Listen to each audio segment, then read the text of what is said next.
We are ready to go for our Breeders' Cup special two-day affair. We are going to be recording two shows in one day. We'll be posting the shows on Wednesday and Thursday. So the first show we're going to be getting started with is going to provide a free show for our viewers. That's going to be the Breeders' Cup Sprint, which will be, of course, on Saturday. Then we have two races from Friday's card we're going to get to in just a little bit.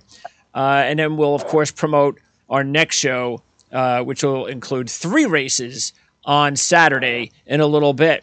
We also want to remind everybody, please, easy, subscribe.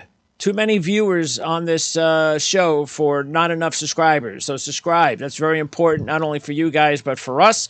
And as you should know by now, we have a new model. If you don't know and you're new to the show, because it's a big show, it's a Breeders' Cup special, you can use the thanks icon on the bottom of the screen. Click it. You get an opportunity to donate as much as you want, $5, $10, whatever you want at any time, any day. Let us know what you like about the show.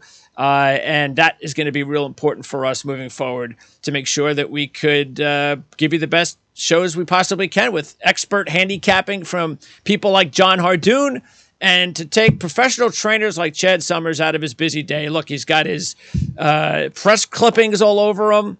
You could tell he's bundled up live at Keeneland for the big day, or at least the big day is coming up. What are you doing, by the way, Chad? What's coming up today? Today we just have more of a countdown. 72 hours out from Saturday, 48 hours out from Friday. So it's just kind of, routine day for everybody. Some horses going to the gate, just finishing up their final preparations. Have a lot of horses school in the paddock just to take it all in. There's a lot of temporary tents and objects in the way, and just try and get the horses as comfortable as possible. And how about you, John? What are you doing? Are you resting now? Do you have all your picks ready for the weekend? I have everything ready. I have 4 radio shows. I'm going to Vegas to do a seminar, and just finished at Zoom last night with the... Much enthusiasm. Yeah, I know. I was about to say that. Did you just wake up? I'm out of gas. Okay. All right, let's get the gas going. Let's light the fire. All right. I've hit the wall. Let's start with the sprint. All right. Again, this is going to be free to our viewers. Oh, I forgot to mention now as we go into these, this is one of the new aspects of our show. Each one of we tease this. Each one of us, we are going to wager funny money. So that's, we're not just throwing it around, but it's for fun. $100 a race. Each one of us gets $100 to use to race, to pick on all of these races that we're going to handicap. So we're going to make it fun. We're going to follow the results and go with it. So we'll start first of all with the sprint. And this is again on Saturday's card, obviously. Race 7, 6 furlongs. Post time should be about 2:30. Manny Wash, the one horse is too slow, right, John? Yep. Too slow, Chad? Yeah, he won a winner in prep race here at Keeneland opening day in the fall meet in the Phoenix. This is a race that went really fast early and fell apart late. Completely different race this time. He has no chance. Yeah, because that was a grade 2 race at Keeneland, but that was just a 12. I don't see any single digits for Manny Wah. All right, the 2 is Kamari, a 4-1 shot, and Kamari is going to be one of the horses I'm going to put in some win money at 4-1. Or Ortiz is on board for the first time. Rosario was on board quite a bit, including the last 2 wins when Kamari ran a 3 and a 5.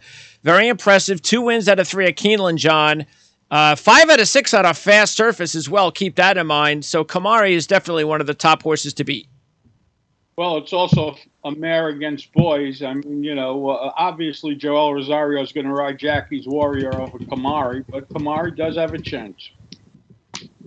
Well, she's an interesting filly for sure. I mean, she would be odds on running in the filly mare turf, filly mare sprint being 7 furlongs. Wesley thinks that she's better, the true 6 furlong kind of horse, and he's going to roll the dice. It's a $2 million race, and she's done everything the right way. Look, she's very, very. She has a lot of time off between a lot of her races. This is the first time she put 3 races back together since last May. Before that, she's never really put 3 races back together since 2019. She's in the form of her life and just kind of hoping for the best in this situation, but she looks tremendous.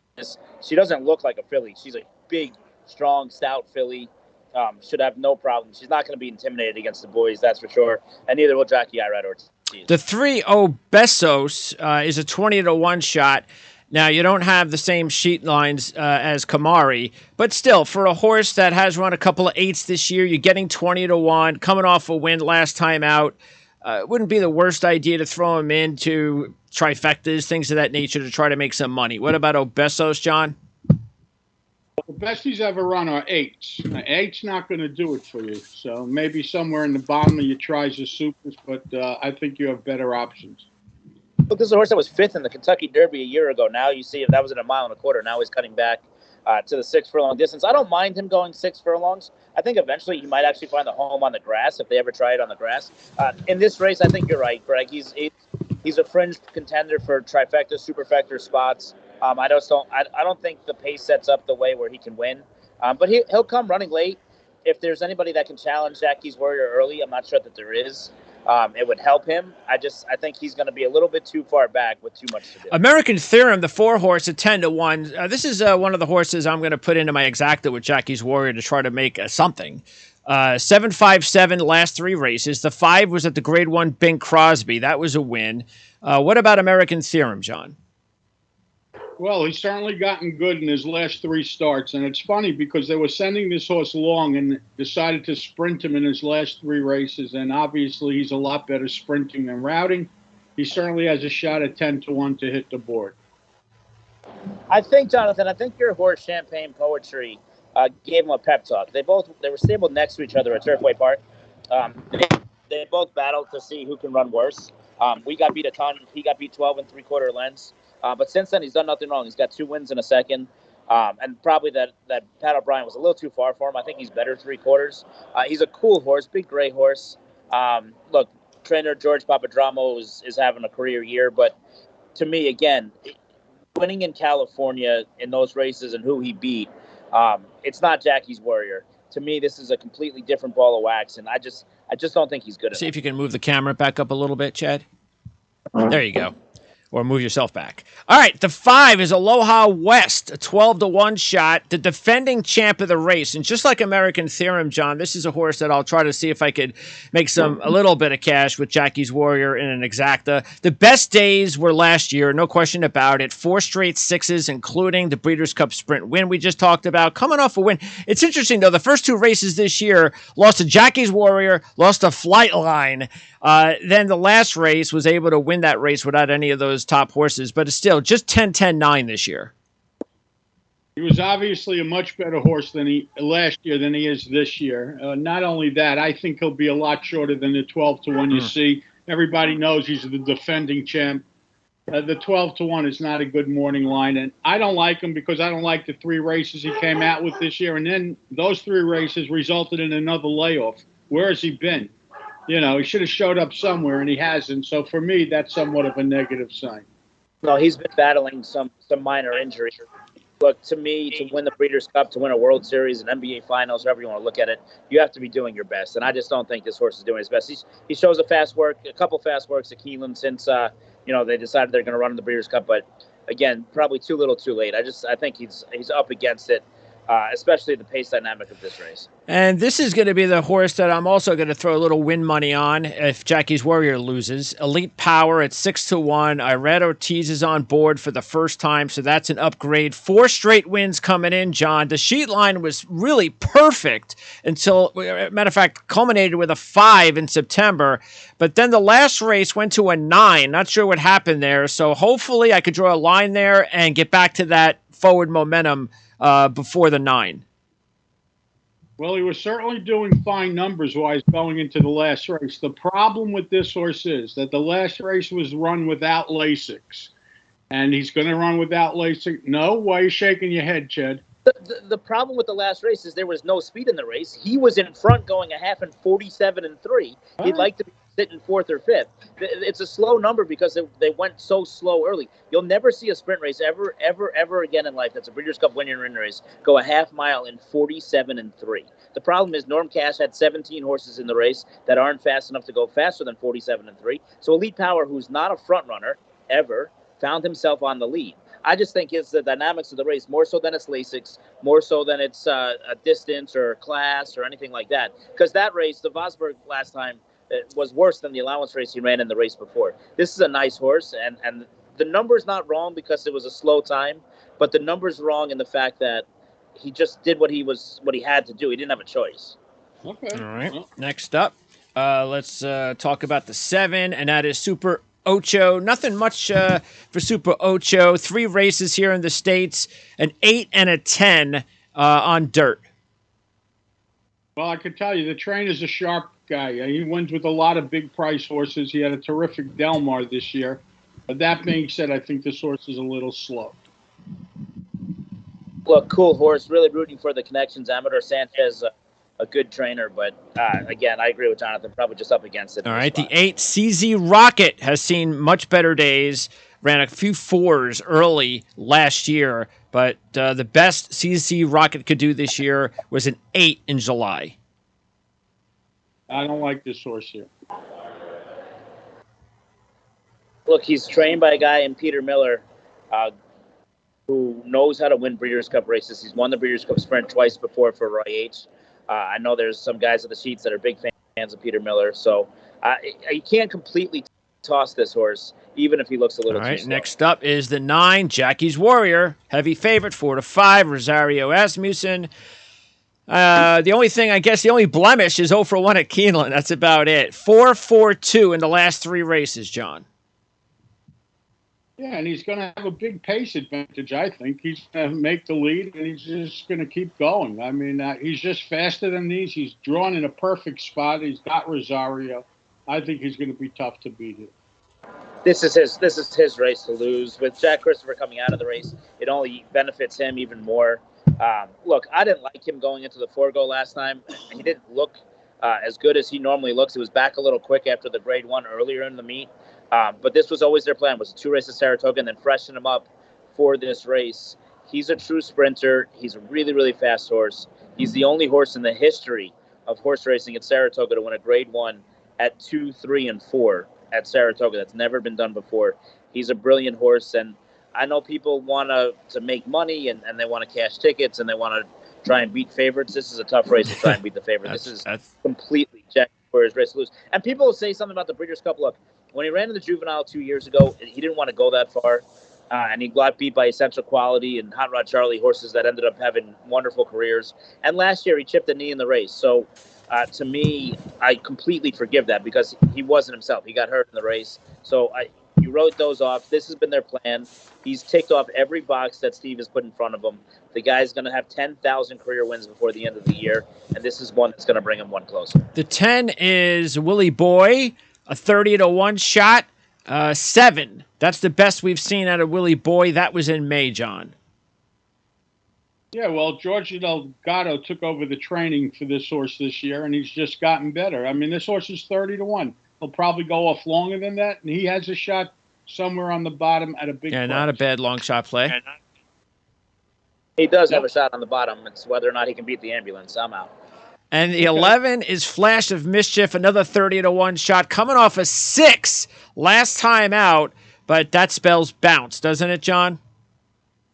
Yeah, and that was at Remington where Carl Broberg wins a lot of races. He's very high percentage. I don't think he's going to do it on the big stage. I think this horse will be battling Willie Boy. He'll beat Willie Boy. I mean, Willie Boy will beat him if you want to play horse for horse. Yeah.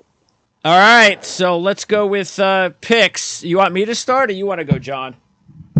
I'll go. I like 9 over 2, 4, 10. Am I supposed to spend my $100? No, you could go ahead and do your normal thing, and then give your money picks. Okay, 9 over 2, 4, 10. My money. The heck was that? My money play is $40 exacta 9 with 2, 4. $20 exacta 9, 10. $20 exacta.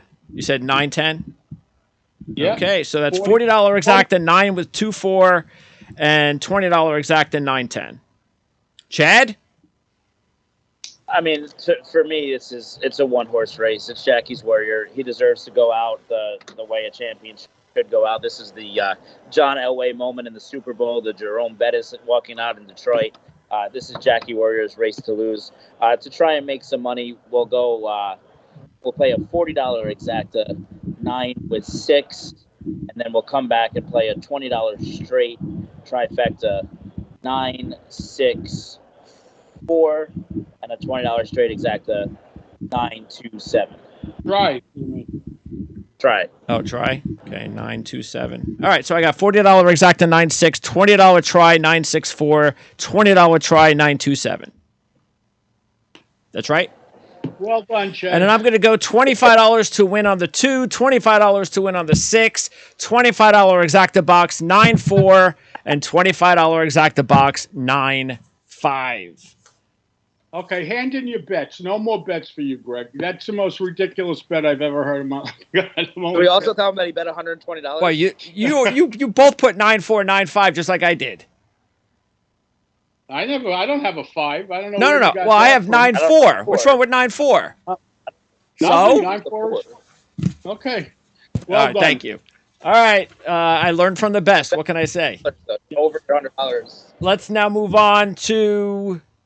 Well, actually, we're going to say goodbye to the free viewers. So we'll see you guys next month. Don't forget December. That's when every one of our shows and all of our picks will be free to all viewers. But for now, it's on to our patrons. Friday's card, Juvenile Philly. And we start with that race 7. That should go off about 340. A mile and a 16th race. Vegas Magic, way too slow. Right, John? Yeah, by the way, I just want you to know I love this race, but whatever, that's right. Yes, Vegas Magic doesn't belong. Okay. Agreed, Chad? No, I agree. I agree. I mean, it would be very cute to see a horse who won a stake race at Pleasanton to win the Breeders' Cup Juvenile, but I just don't see it happening. Okay, next up is the 2, You're My Girl. And You're My Girl's a 10-1 shot, a 15 and a 14, John. Hasn't done anything wrong, but I think you have better options in the race. The thing with You're My Girl is she's a definite pace projector here. That was a weird race when she ran last time. It was a wet track. It was her second start. I do think that she makes her presence felt. I think she actually could be the leader early on in this race. And it is worth mentioning, by the way, that the owners had to put up $100,000 to nominate to the race, not including the entry fee. The entry fee was another $60,000, I believe, but the nomination was $100,000 because she was not Breeders' Cup nominated. The owners are putting a lot of money behind this horse, hoping to get it back here in the Breeders' Cup. The last time they did this, they did it with a horse named Gander. It didn't pay off. They didn't make any money, so they're trying it again. This horse is also trying 2 turns for the first time. Next. Yeah. 8-1 shot and Tell Me Nolies, whatever. No lies. How about no lies? All right, he's too slow. You're right. Look, Ramon Vasquez is a friend of the program. His first ever Breeders' Cup mount, so we'll be rooting for him. But I think he's up against Sabra Tough, the 4 is a 30-1 shot, also too slow. Similar to And Tell Me No Lies, too slow.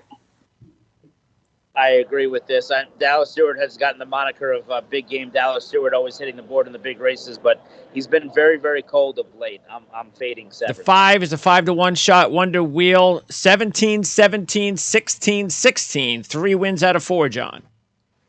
Hasn't done anything wrong, and he's moved forward in every race. She's okay. Her mother should have won the Breeders' Cup back in 2016. She was a brilliant race mare for Leah Giamatti. Mark Casse has said multiple times that this is the best filly he's ever trained in his life. Maybe he forgot that he had Tepin, but she's a nice filly. I didn't like how they were training her into the spinaway.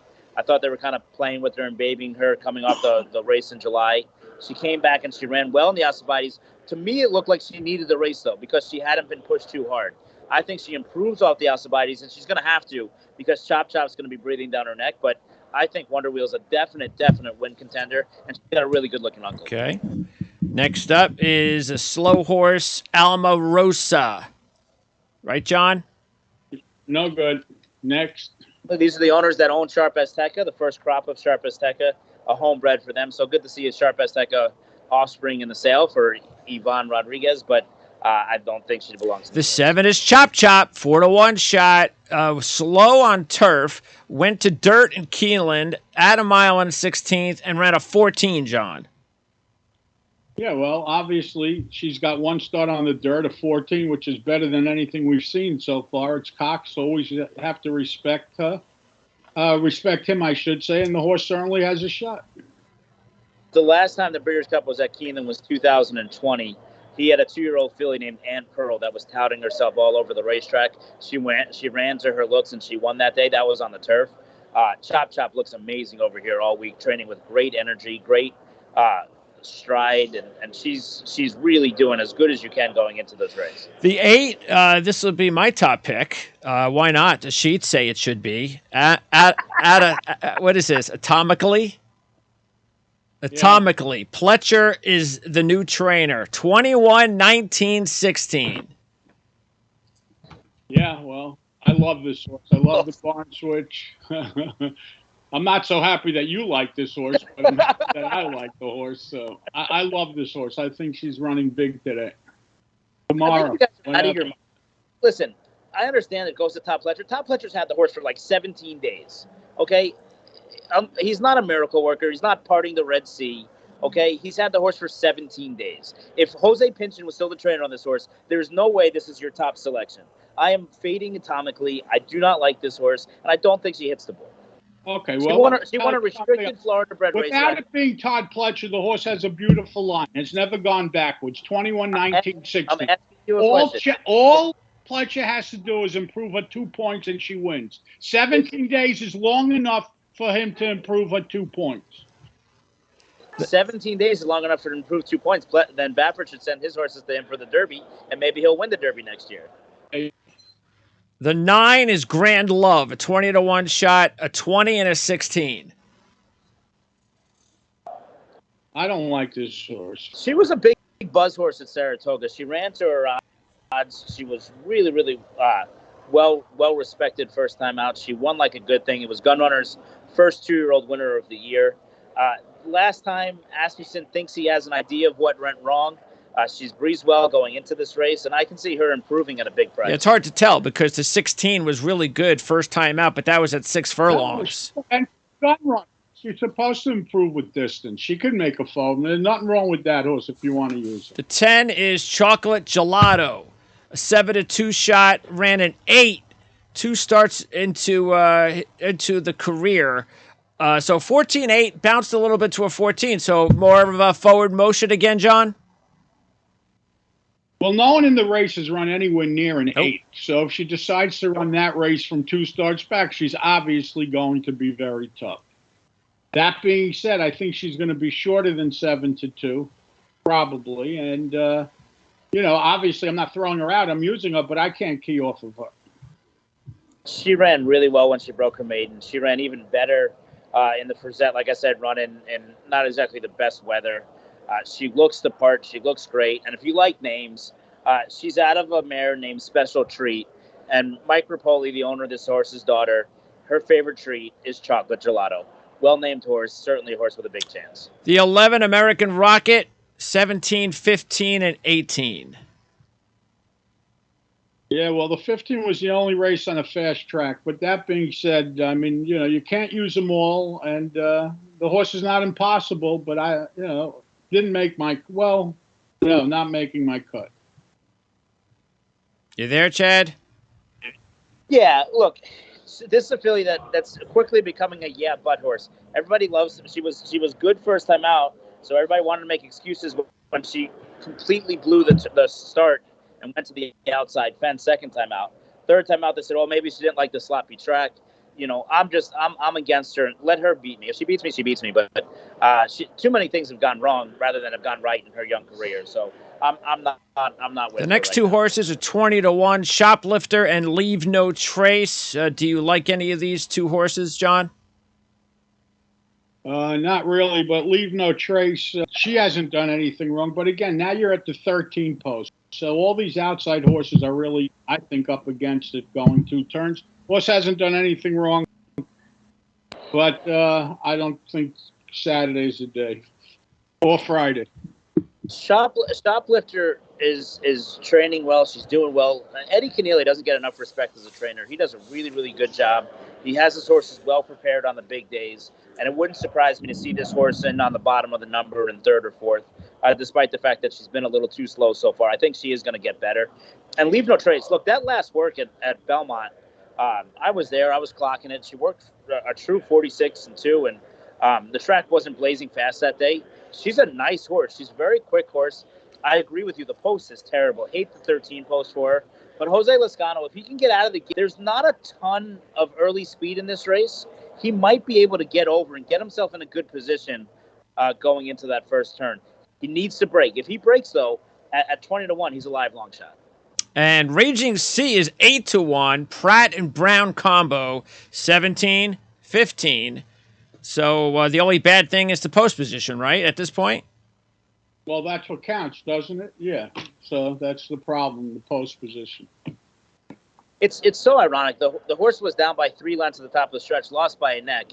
And no matter how many times I watch the replay of the race, from that race, I want Chop Chop and I want Wonder Wheel, even though it's a 3-horse wire. I know she gets disqualified for cutting off Segura, but to me, I just much prefer Wonder Wheel and Chop Chop out of that race, even though there's only a neck separating the 3 of them.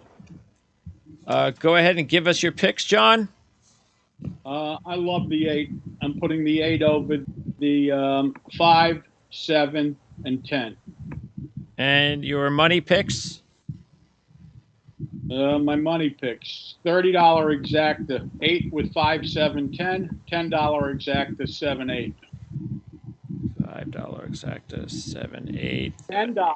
Yeah. You say $10 exacta, 7, 8? That's 100, isn't it? It's 100. 30 times 90, and a 10 that leaves $10. $30 exacta with 5, 7, 10. $5 exacta, 7, 8, or $10 exacta, 7, 8. $10 exacta, 7, 8. All right. Go ahead, Chad. I'm trying to get spun here by Angel Cordero. So we're going to go with the 5. Wonder Wheel is my top selection. I'm going to play the 5, 7, and 10. And I'll make a dollar superfecta part wheel. Oh, my. 5, 7, 10 with 5, 7, Wait a second. 9. What are you doing? What's that? What is With this? 5, I'm 7. already confused. I got it. Go ahead. 3, 5, 7, wait, go ahead. 9, Start from 10. the beginning. 5, 7, 10 with 5, 7, 10 with 5, 7, 9, 10 with 5, 7, 9, 10, 13 with 5, 7, 9, 10, 12, 13. There you go again, picking horses just for certain positions, finishing 4th only, finishing 3rd only. So what is this? It's a good thing you're a trainer and not a gambler. So what is this? Well, we're going to find out. Listen, It's a superfecta. If he hits it, I'll let It's you a know. superfecta. He's got Okay. right. He's got around 1, 2, 3, 4. He's got a better shot at Powerball. What is it? 125 billion or something, whatever. But his top horse is the 5 over the 7, 10. Hit the super. I'm going to hit the super. No, it's twice. Yeah, I guess so. All right. All right. And I'm Next, what's the next? $50 to win on the 8. $25 exacta box, 8, 10. Let's now finish the. So disappointed in myself. Go ahead. Let's now finish. Boy, you forget all the races I won this year, don't you? Let's go with the juvenile turf. This is going to be race number 10, a mile on turf, and this is going to go off about 5:40. Victoria Road, an 8-1 shot. And this horse, the best we've seen was the last race. That was a 14, John. Yeah, this is a really, really difficult race. I don't know why anyone would pick this race to do. Honestly, it's a hard race. I mean, every horse in the race is basically within a couple of points of each other. And this is another one. So go ahead. So why'd you pick the race, Chad? I love a horse in this race. Okay. Okay, well, that's good. Is it Victoria Road?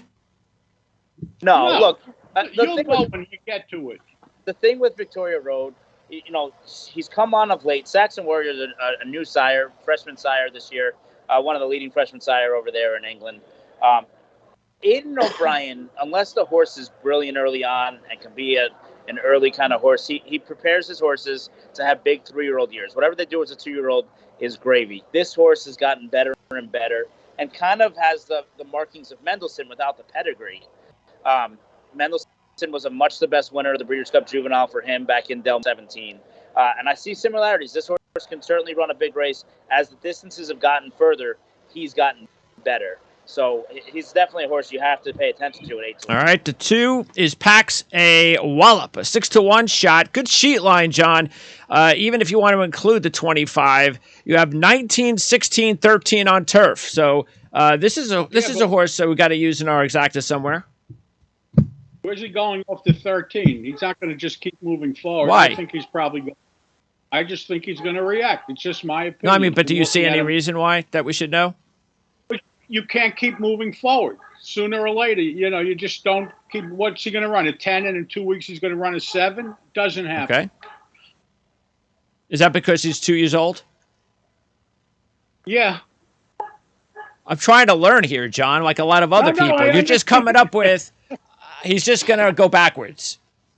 What is that? This is a half-hour show. I can't go into detail. You asked me what I thought of him, and I told you what I thought of him. Next. Here's my detail. I love this. Oh! He's the reason I wanted the race. He's my pick of the race. I fell in love. Look, there's some people that visually can see things and pick up things. Other people don't see it. Yeah. This horse is 1 week on the grass at San Antonio. The TVG work show, which is available on YouTube. You can go back and look at the last 7 days of works and everything else that's going on. This horse was tremendous. He went really slow. They went 102 and 4. He was following a workhorse and then just kind of went about his business.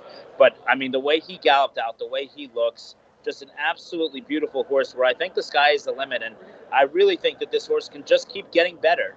So, to me, I love Pax a Wallop. I wish I thought he was going to be a little bit longer than 6-1. I think he's going to, drift up a little bit.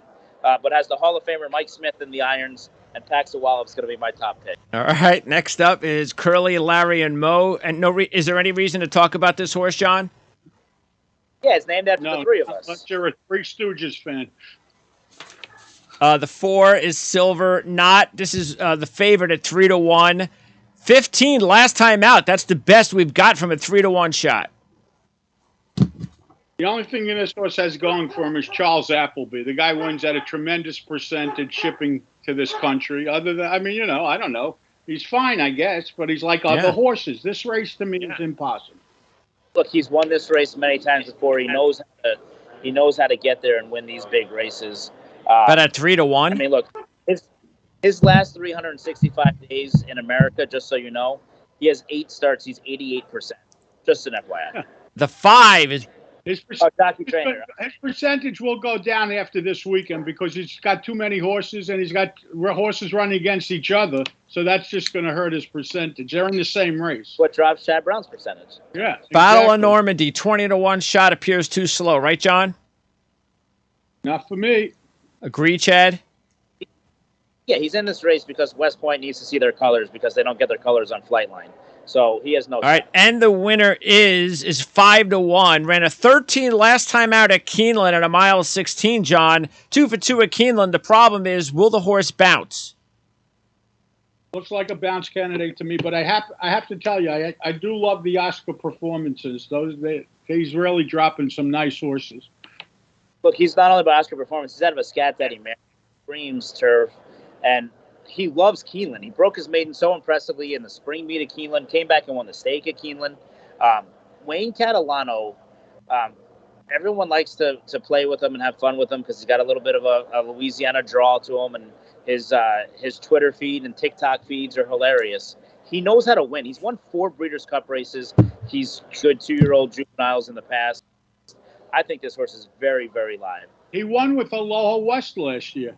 Won with Aloha West last year. He won with some juvenile fillies before. He's a horse trainer. He knows what really good. This is a 30-1 shot at the 7th position. Not the worst idea in the world for your trifectas regarding the sheet line, John. 20, 16, and 15. Totally agree with you. Yeah, it's a shot. At 30-1, you must use him. He's as good as anything else we've seen. Chad? I'm not for this horse. I just think I prefer others in here. I don't see what he does to improve to beat And the Winner Is. I mean, And the Winner Is was clearly better than him last time. He had big trouble in the race. Go watch the replay. Okay. Just for the record. He doesn't have to win, by the way. No one said he has to win. We said he could get in. I'm Very Busy is the 8 horse at 9-2. Pratt and Brown 16-13. So nothing wrong with that.